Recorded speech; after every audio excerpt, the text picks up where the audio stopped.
Continuing on with this Mustang, I must say, finding a way to get the bottom scoop on the way they want you to do it is pretty interesting. I realized that I would have problems if I made holes in the air intake for the radiator.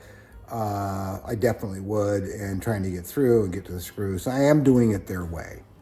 And their way is to have this there, and then this locks into that. Now, how do you think I got that in the right position? Well, what I did is I fit it in there. I put some kicker over there and put a little bit of glue on the piece while it was still in here and put it on there. And sure enough, it worked. So now this locks in very well, won't move. Now, you see how nice it's fitting? I mean, it's fitting pretty darn good. Focus, you darn thing. Focus, focus, focus, focus. There it goes. I think the lens might be dirty too. Getting this to fit like it is, this didn't want to fit at all. I mean, you have to angle sand it at an angle, put a dip in it like that, bore that out to accommodate the washers, which I really believe should be in there, and get it to fit right. Now, the next trick is going to be, and they show you putting this on, and put it on a show. An easy way to do this is place it, notch the screw, hold it in place with masking tape from the inside. Place a drop of 6CA on it. That's exactly what I did, and I didn't even read the instructions. But then, so I don't know what they're referring to here, but they want me to position the 2D mounting blocks approximately 1/2 of an inch forward of the trailing edge. Really? Trailing? Forward of the trailing edge of the flap cutout line. Okay, that makes sense. And measure the thickness of the sidewall to the scoop and position the mounting blocks in that location as shown. And then, of course, they want me to drill a hole in there and put a darn screw in there to hold it in place. So let's see if I can do that. So there's those bloody great mounts.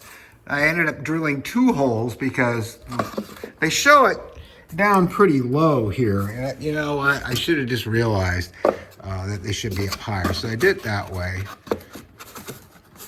Oh, that goes like that. And now I'll be able to screw into that and kind of sink the screws in a bit, countersink them. And so the belly pan, belly scoop, whatever you want to call it, the nose scoop that goes there is now painted aluminum colored to match the, forgive the mess, you all have them.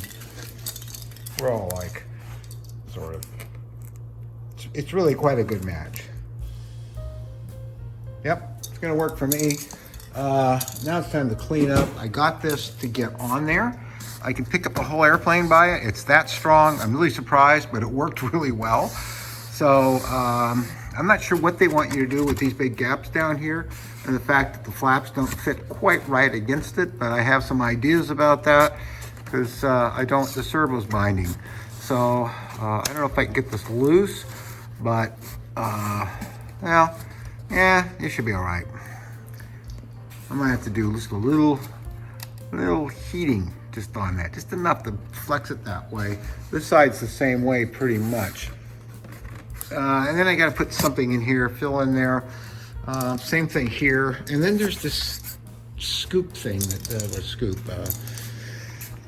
plastic part that goes there. I'm not sure if I'm going to use that or not, but we'll find out. I'm just really thrilled that I got that scoop on intake, and it's nice and straight, and it fits good, and it blends well. A little sanding around here and stuff, and should be ready to cover. I want to cover this next week. Oh, this does fit rather well. I mean, it's not bad, but you notice that the holes that they have you make that were in this to begin with don't match the locations of the bolts very well at all. So I'm gonna have to bore that out a bit, but geez.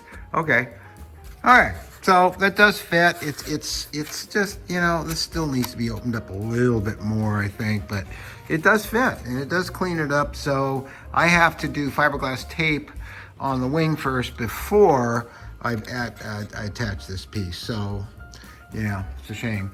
I'd like to see it on, but it does kind of blend. I mean, versus this. And I can't use washers, or maybe I can if I make this even bigger, but it's like, I don't know if it really matters, if it really needs to be there.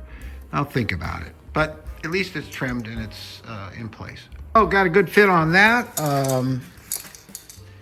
And also over here, it didn't fit well at all, and that's all fixed. You remember there was that place that was, well, there wasn't enough. The fiberglass mat was not pushed up against the buttered edges of the epoxy, and so I fixed that using Evercoat metal glaze. And also I've been going around and I've been putting this white light putty, this stuff here. It works really well. It's the same as balsa fill basically, and it works very, very well. I use it on a lot of stuff. I didn't hold that on there very long, did I? There you go. From Woodland Scenics, you know? Works great on foam, works great on balsa. It's really cool stuff. So yeah, I'm not sure what to do with this, but I'm gonna fill it in with something. I mean, it's not supposed to be 100% scale. Otherwise, the wing would be fully sheeted, and so would the elevator, the rudder back there. But they did that with an attempt to making it light. But now it's got the whole belly scoop going on, and oh, I'm in the belly scoop. I'm tired. The radiator, yes, the radiator intake. So goes in there, radiator's back here, cools the water going here to the big Merlin. But we don't have a Merlin, we have this electric motor, so, which I know some of you poo-pooed. I know you did. But you know what? I've watched so many videos on YouTube of big gas Mustangs, Spitfires, P-47s, all of them this big and bigger. And you know, the one thing they all have in common is that there's more crash videos than success videos, at least on YouTube. And you don't judge gas engines that way, because there are actually people that know what they're doing with gas engines and can keep them running. But I see a lot of them stop running on takeoff, no place to go, put the nose down, hope for the best, gear up. I've seen them lose the engine at only about 50 feet up and not know what to do. They try to make a steep turn back to the runway, and it always helps to pull the nose up